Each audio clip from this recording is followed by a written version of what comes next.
읽고 신앙 고백하겠습니다.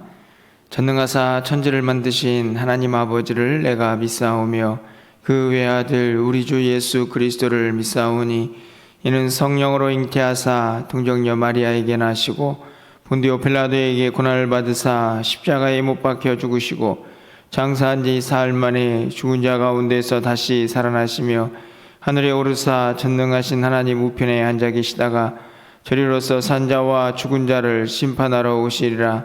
성령을 믿사오며 거룩한 공회와 성도가 서로 교통하는 것과 죄를 사하여 주시는 것과 몸이 다시 사는 것과 영원히 사는 것을 믿사옵나이다. 아멘. 우리 찬송가 540장 찬양드리겠습니다.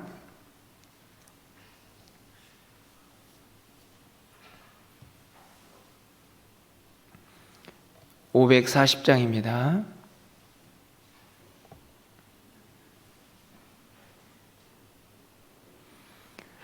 주의 음성을 내가 들으니 사랑한단 말일세. 믿는 마음으로 주께 가오니 나를 영접하소서. 내가 매일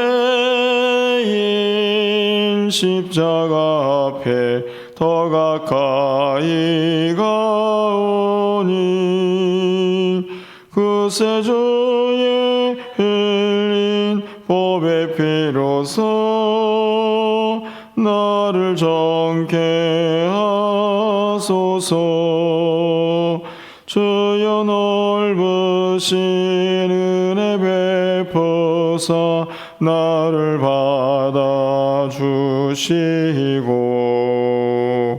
나의 품은 뜻 주의 뜻같이 되게 하여 주소서. 내가 매일 십자가 앞에 더 가까이 가오니 그새 주의 흘린 보배 피로써 나를 정케 하소서. 주의 보좌로 나아갈 때에 어찌하니 기쁠까. 주의 얼굴을 항상 배우니 더욱 친근합니다. 내가 매일 십자가 앞에 더 가까이 가오니 그새 주의 흘린 보배 피로써 나를 정케 하소서. 우리 구주의 넓은 사랑에 증량할 자 없으며 주가 주시는 참된 기쁨도 헤아릴 수 없도다. 내가 매일 십자가 앞에 더 가까이 가오니 그새 주의 흘린 보배 피로써 나를 정케 하소서.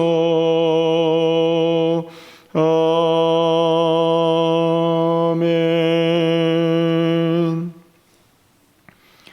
오늘 하나님 말씀은 요엘 1장 1절에서 12절까지 말씀입니다. 구약성경 1269쪽에 있습니다.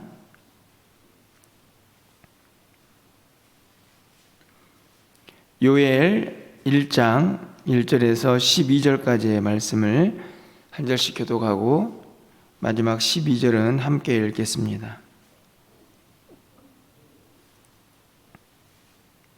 구약성경 1269쪽입니다. 교독합니다. 부델의 아들 요엘에게 임한 여호와의 말씀이라.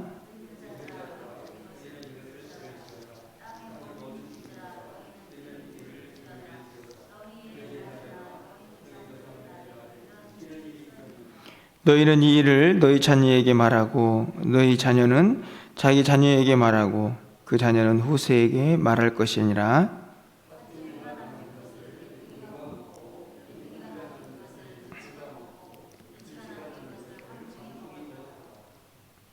취하는 자들아 너희는 깨어 울지어다. 포도주를 마시는 자들아 너희는 울지어다. 이는 단 포도주가 너희 입에서 끊어졌음이니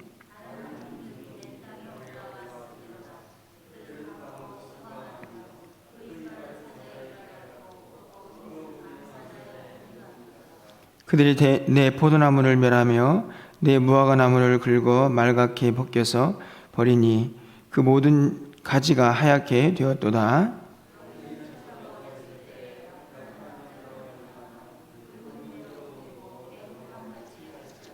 소재와 전제가 여호와의 성전에서 끊어졌고 여호와께 수종드는 제사장은 슬퍼하도다.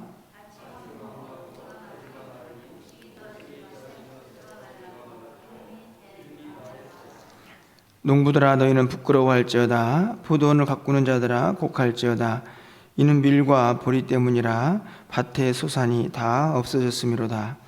포도나무가 시들었고 무화과나무가 말랐으며 석류나무와 대추나무와 사과나무와 밭의 모든 나무가 다 시들었으니 이러므로 사람의 즐거움이 말랐도다. 아멘. 이제 사사기를 마치고 매일 성경의 순서를 따라서 며칠 동안 요엘을 살펴보게 되었습니다. 이 요엘은 소선지서의 한 부분인데요. 요엘의 뜻은 여호와는 하나님이시다라는 의미를 가지고 있습니다. 여호와가 하나님이다라는 사실을 요엘이라는 이름이 가지고 있기도 하지만 실제적으로 이 요엘서의 아주 중요한 주제이기도 합니다. 온 이스라엘 백성들이 하나님이 여호와 하나님이시라는 사실을 그들이 깨달아야 한다는 말씀이죠. 이 요엘 선지자가 언제 활동을 했는가에 대해서는 사람들마다 조금씩 이견이 있지만 일반적으로 이 요엘 선지자는 남유다에 요아스라는 왕이 활동했던 살았던 다스리던 시대의 인물로 그렇게 해석을 합니다. 여러분 혹시 요아스라는 왕이 어떤 왕인지 기억이 나시나요? 잠시 오늘 본문과는 좀 상관이 없지만 요엘서를 이해하는 데 있어서 도움이 될 것 같아서 요엘이 활동했던 그 시대의 모습을 좀 설명을 드리면 요아스 왕은 7세 그러니까 어렸을 때의 왕이 됩니다. 7세의 왕이 되었으니 사실 뭘 할 수가 있겠습니까? 7세의 왕이 되어서 40년간을 통치를 하게 되는데 너무 어려서 왕이 되었기 때문에 그 당시에 대제사장이었던 여호야다라는 사람이 함께 통치를 하게 됩니다. 그래도 이 여호야다가 살아있을 당시에는 이 왕을 통해서 많은 이스라엘 백성들의 삶이 하나님과 더 가까워지는 개혁들을 취하게 됩니다. 그래서 많은 부분들이 바꿔지고 또 하나님을 기쁘시게 하는 모습들로 그렇게 변화를 경험하게 되는데요. 그 모습이 쭉 이어가지를 못하고 이 여호야다라는 대제사장이 죽은 이후에 이 요아스 왕은 방백들의 이야기를 귀를 기울이면서 점점 우상을 섬기고 여호와의 전을 버리고 계속해서 하나님과 멀어지는 길을 가게 됩니다. 그래서 하나님께서 그들을 향하여 심판과 진노의 말씀을 하게 되는데요. 안타깝지만 이 요엘서는 바로 그 후반부의 상황이라고 말씀을 드릴 수 있습니다. 계속해서 하나님을 멀리 떠나고 우상을 숭배하는 이스라엘 백성들을 향해서 이 선지자를 통해서 하나님께서 크게 3장같이 되어 있지만 두 부분으로 나눠져 있는 말씀을 전하게 되는데요. 첫 번째로는 이스라엘 백성들이 그의 죄에 대한 하나님의 심판, 그것을 말씀하는 내용이 담겨져 있고, 후반부에는 회개하면서 하나님 앞에 돌아올 것이다 라는 회복의 메시지가 담겨져 있는 내용을 담고 있습니다. 일반적인 선지서의 내용이라고 볼 수가 있겠죠. 앞에 부분에서는 그들이 잘못한 것에 대한 하나님의 심판이 담겨져 있고, 뒤에 후반부에서는 그들이 회개하고 돌아올 때에 하나님께서 그들을 회복시켜 주실 것이다 라는 약속의 메시지가 담겨져 있기도 합니다. 오늘 우리가 읽은 1장 1절부터 12절까지 말씀에는 메뚜기 재앙이 기록이 되어 있습니다. 어떤 학자들은 이 메뚜기 재앙이 예언적이다 라고 말하는 사람들도 있지만, 실제 메뚜기 재앙이 이루어졌다라고 그렇게 해석이 되고요. 6절에 있는 다른 한 민족이 일어나게 되는데, 이 민족은 메뚜기 떼를 의미하기도 하지만 이후에 예언적인 의미로 이방 민족이 남유다를 멸망시킬 것을 또 예언하는 부분이기도 합니다. 이런 전반적인 내용을 담고 요엘서를 좀 읽어보면 좋지 않을까 생각이 드는데요. 오늘 본문은 이 이스라엘 백성들 가운데 임한 하나님의 심판을 통해서 모든 것들이 다 메말라 버리는 그런 모습을 기록하고 있습니다. 몇몇 구절들을 좀 살펴보려고 합니다. 4절 말씀을 좀 가서 보시면요, 팥중이가 남긴 것을 메뚜기가 먹고, 메뚜기가 남긴 것을 느치가 먹고, 느치가 남긴 것을 황충이 먹었도다. 이 메뚜기 때의 심판의 철저함을 좀 보여주는 말씀입니다. 뭐가 남긴 건 뭐가 먹고, 뭐가 남긴 건 뭐가 먹고라는 말은 남는 것이 하나도 없이 다 사라져버릴 것이다 라는 그런 말씀이죠. 메뚜기 떼들이 다 먹어치워버리는 그런 모습을 연상할 수가 있습니다. 그러다 보니 9절 말씀을 가서 보시면 소제와 전제가 여호와의 성전에서 끊어졌고, 하나님을 향하여 드리는 제사마저도 멈추어지는 그런 안타까운 장면이 연출이 되고 있습니다. 이유는 밭에 있는 모든 소산들이 이 메뚜기 떼를 통해서 다 사라져버렸기 때문이겠죠. 그로 인해서 제사장들이 슬퍼한다 라고 기록이 되어 있고요. 10절 말씀을 가서 보시면 밭이 황무하고 토지가 마르니 곡식이 떨어지며 새 포도주가 말랐고 기름이 다하였도다 라고 기록합니다. 11절 하반절도 밭의 소산이 다 없어졌다 기록을 하죠. 계속 반복되는 내용입니다. 이 메뚜기 떼가 모든 것들을 다 먹어치워버려서 더 이상 어떤 것도 얻을 수 없는 그런 상태입니다. 여러분 12절 말씀을 좀 가서 보실까요? 우리가 읽었지만 다시 한번 좀 살펴보겠습니다. 12절 말씀입니다. 포도나무가 시들었고 무화과나무가 말랐으며 석류나무와 대추나무와 사과나무와 밭의 모든 나무가 다 시들었으니 이러므로 사람의 즐거움이 말랐도다.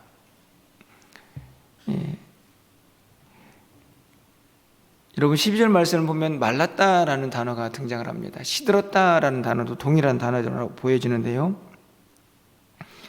포도나무는 시들고 무화과나무는 마르고 나무들이 시들고, 그래서 결과적으로 모든 사람들의 즐거움도 말라버렸다 이렇게 기록을 하고 있습니다. 참 슬픈 구절이지 않습니까? 모든 것들이 다 말라버렸는데 밭의 소산만 말라버린 것이 아니고 사람들의 즐거움도 말라버리는 그런 안타까운 모습을 기록하고 있습니다. 참 많은 생각을 하게 하는 단어라고 여겨집니다.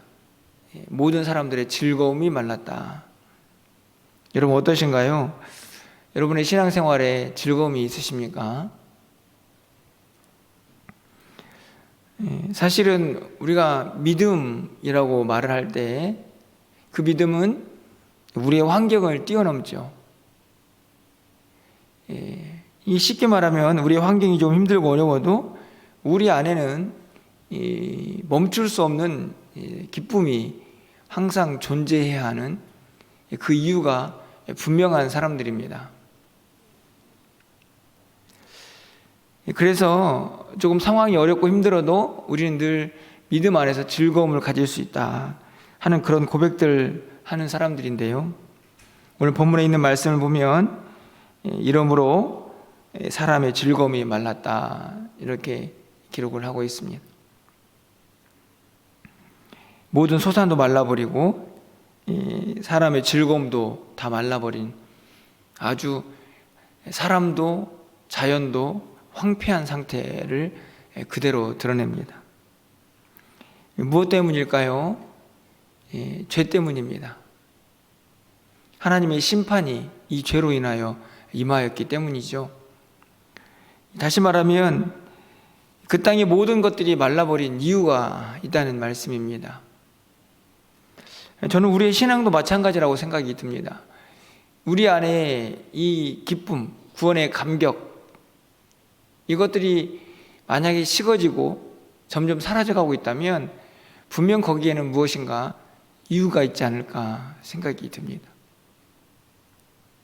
그 이유가 무엇인지는 알 수 없지만 오늘 이 아침에는 우리의 영적인 좀 상태를 돌아보면서 혹시나 우리 안에 이 믿음의 기쁨이 사라져가고 있다고 하면 그 이유가 무엇인지를 좀 묵상하고 또 깨닫고 또 기도할 수 있는 그런 아침이 되었으면 좋겠다 하는 소망을 말씀 속에서 갖게 됩니다. 그런데 이런 심각한 하나님의 심판 속에서도 선지자를 통해서 하나님께서 바라고 계시는 것이 있음을 우리가 깨닫게 됩니다. 몇 가지로 발견이 되는데요. 첫 번째로는 이 벌어지고 있는 이 심판의 상황을 계속해서 후대에 알려라 이런 말씀을 합니다. 그럼 3절 말씀을 좀 가서 보시면 너희는 이 일을 너희 자녀에게 말하고 너희 자녀는 자기 자녀에게 말하고 그 자녀는 후세에게 말할 것이니라. 이 끔찍한 사건을 너희들만 기억하지 마라. 이유가 무엇입니까? 다시는 이런 일이 벌어지지 않도록 너희 후손들에게도 이 사실을 알려라. 사실은 우리가 우리 자녀들과 또 믿음의 다음 세대들에게 좋은 일, 또 행복한 일들을 전하는 것도 중요하지만 오늘 말씀을 보면 하나님의 뜻 가운데에는 그 후대가 더 말씀 안에서 잘 살아가기를 바라는 마음, 그 마음 속에서 행여나 좀 잘못된 것들도 오늘 본문에 나와 있는 하나님의 심판까지도 우리가 이런 일이 있었다, 그러니 하나님을 더 잘 섬겨야 한다 라는 교훈을 남길 수 있는 그런 이스라엘 백성들의 모습을 선지자를 통해서 하나님이 원하고 계시는 것을 볼 수 있습니다. 두 번째로는 좀 깨어나라, 그리고 울어라 이런 말씀도 합니다. 5절 상반절 말씀을 가서 보시면 취하는 자들아 너희는 깨어 울지어다, 포도주를 마시는 자들아 너희는 울지어다. 다시 말하면 회개하라는 말씀이죠. 그렇게 모든 것들이 다 말라버렸는데 그냥 단순히 그것들 때문에 슬퍼하는 것 정도를 넘어서서 깨어나라는 말씀을 보면 좀 영적인 잠에서 뭐 술 취하는 것에서만 아니고 영적인 잠에서 깨어나서 하나님의 마음을 좀 제대로 이해할 수 있기를 바라는 그 모습이 담겨져 있습니다. 또 한 가지는요, 부끄러워하다라는 단어인데요. 11절 말씀을 좀 가서 보겠습니다. 우리 11절 말씀도 함께 좀 읽어보도록 하겠습니다. 11절입니다. 농부들아 너희는 부끄러워할지어다, 포도원을 가꾸는 자들아 복할지어다, 이는 밀과 보리 때문이라 밭의 소산이 다 없어졌음이로다. 저는 이 본문을 보면서 이 앞에서 우리 12절에 있는 이러므로 사람들의 즐거움이 다 말랐다라는 이 구절과 오늘 11절에 있는 부끄러워하다라는 단어, 이 두 단어가 참 크게 저에게 다가왔는데요.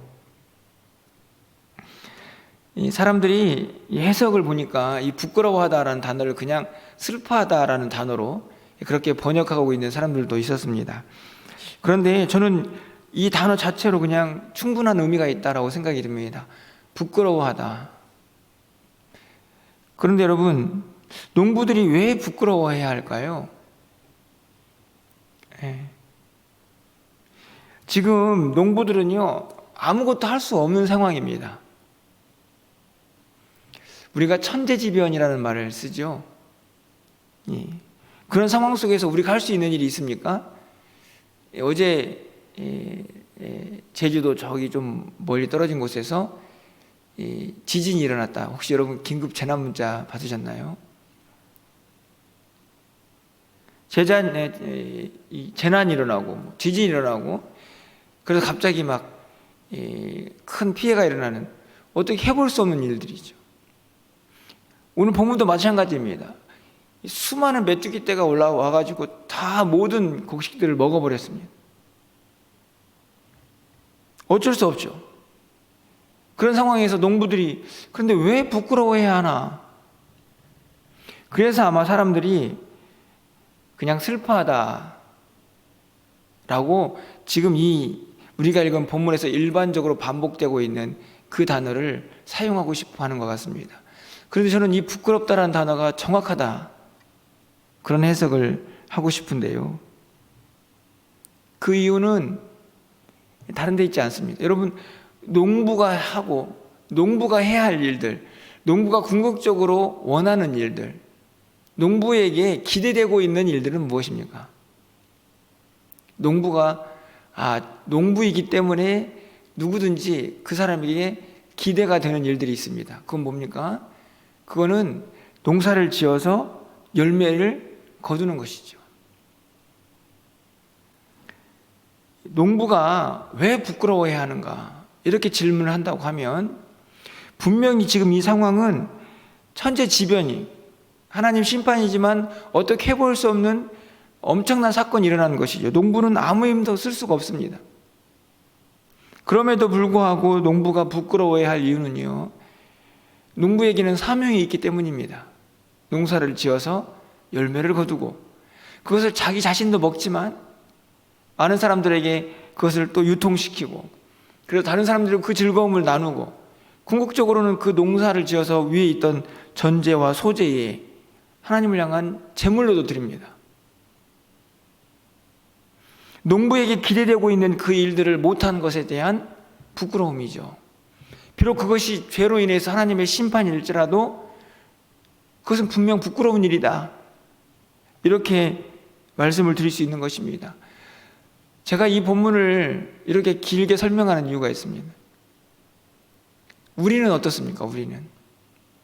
우리에게 주어진 사명, 지금 농부들만 부끄러워할 게 아니고 우리는 정말 부끄러워하지 않아도 되는가? 우리의 신앙생활은, 이런 질문을 던지게 됩니다. 우리도 농부들처럼 이런저런 핑계를 댈 수 있습니다. 하나님, 메뚜기 떼가 다 와서 먹어버렸어요.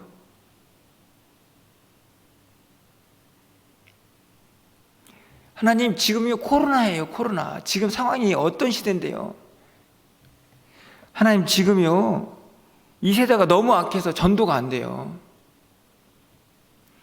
하나님, 제가요, 몸이 이제 연약해져가지고 저는 이제 아무것도 못해요. 사실 우리 안에도 이런저런 이유들이 있습니다. 그렇지 않습니까?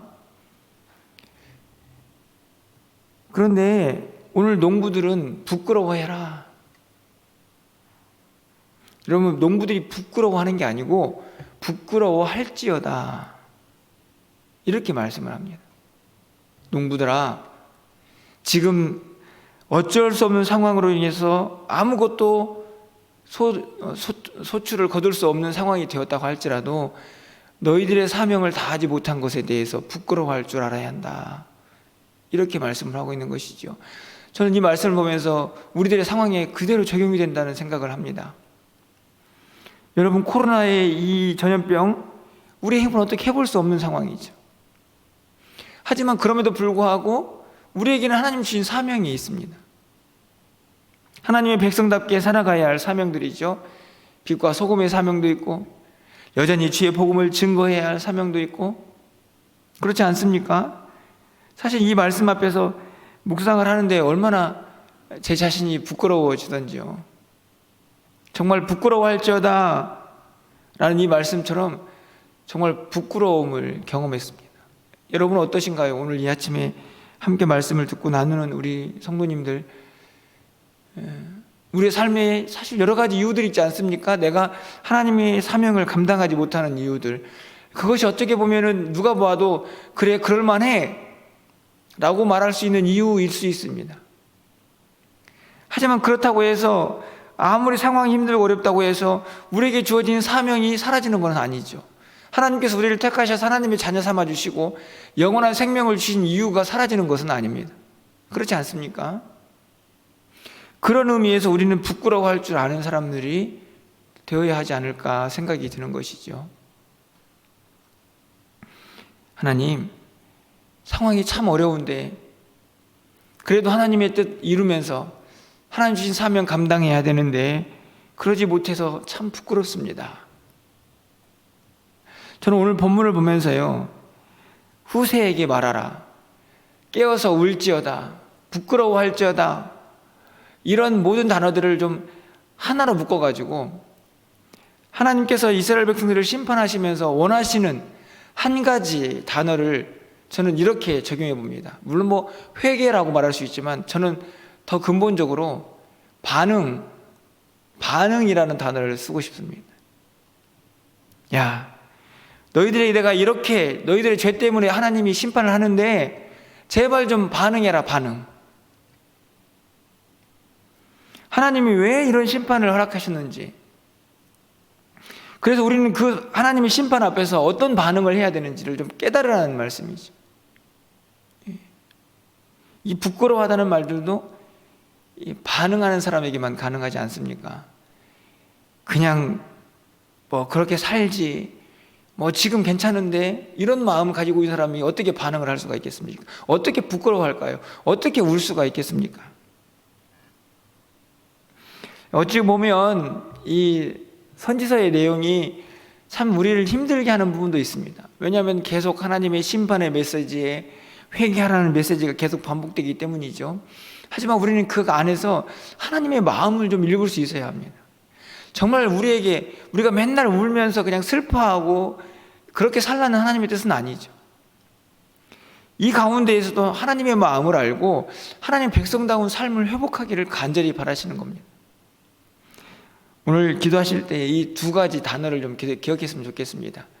우리 안에 즐거움이 메말라 버리지는 않았는지, 또 한 가지는 정말 우리에게 주신 사명을 우리가 소홀히 하고 감당하지 못할 때에 부끄러워하는 마음을 갖고 있는지. 저는 이 두 단어를 가지고 깊은 묵상을 할 때에 하나님께서 주시는 분명한 깨달음이 우리에게 있지 않을까 하는 기대를 갖게 됩니다.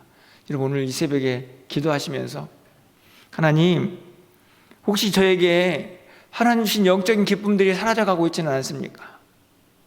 하나님께서 저에게 주신 사명, 그 사명을 감당하지 못하는 부끄러움이 오늘 우리에게 있지는 않습니까? 깨닫게 하시고 반응하게 하셔서 하나님의 뜻을 분별하고 다시 한번 믿음의 길을 걸어갈 수 있는 우리 모두가 되게 해달라고, 여러분 오늘 아침에 기도하실 때에 하나님께서 여러분에게 들려주시는 음성이 있고 또 깨달음이 있는 귀한 아침이 되기를 주님의 이름으로 축원합니다. 기도하겠습니다. 사랑의 하나님, 우리가 이 땅을 살아가면서 우리가 어떻게 해볼 수 없는 참 많은 일들을 경험합니다. 지금 코로나의 시대가 그렇고 점점 더 악해져가는 이 세대의 모습도 그러합니다. 그러는 가운데 혹시 우리 안에 있는 믿음의 영적인 기쁨들이 메말라가고 있지는 않습니까? 우리 안에 주신 하나님의 귀한 사명들이 잊혀져 가고 있지는 않습니까? 하나님, 오늘 본문에 있는 말씀처럼 농부들은 부끄러워할지어다, 이 말씀을 오늘 우리의 심령에 붙잡고 기도할 때에 하나님이 주신 깨달음이 있게 하여 주시옵소서. 우리에게 주신 사명 다시 한번 붙잡게 하여 주시고, 우리 안에 주신 구원의 기쁨과 감격을 회복할 수 있는 놀라운 은혜가 우리에게 있게 하여 주시옵소서. 연약하고 부족하지만 다시 한번 말씀 앞에 섭니다. 사랑하는 성도들이 기도하며 간구하오니 오늘도 우리에게 은혜를 더하여 주셔서 하나님 말씀 앞에 반응하며 하나님의 마음을 우리의 마음속에 새기는 이 아침이 되게 하여 주시옵소서.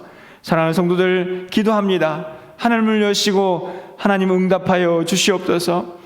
코로나로 인하여 많은 사람들이 힘들어하고 있지만 우리 안에 기쁨을 허락하여 주시고 건강한 모습을 허락하여 주셔서 주의 귀한 믿음을 지키며 하나님 예배하는 데 부족함이 없도록 하나님 우리를 인도하여 주시옵소서. 아버지, 면말염시가 되고 있습니다. 하나님 해야 할 일들이 많이 있습니다. 하나님의 지혜와 명철을 더하여 주셔서 하나님의 뜻을 분별하게 하여 주시고 하나님의 영광을 드러내는 데 부족함이 없도록 우리 모두를 사용하여 주시옵소서. 오늘도 우리의 기도를 들응답하여 주시고 오늘 한 날 우리의 모든 삶을 주께서 온전히 주장하여 주시기를 간절히 소망하옵고 예수 그리스도의 이름으로 기도합나이다. 아멘.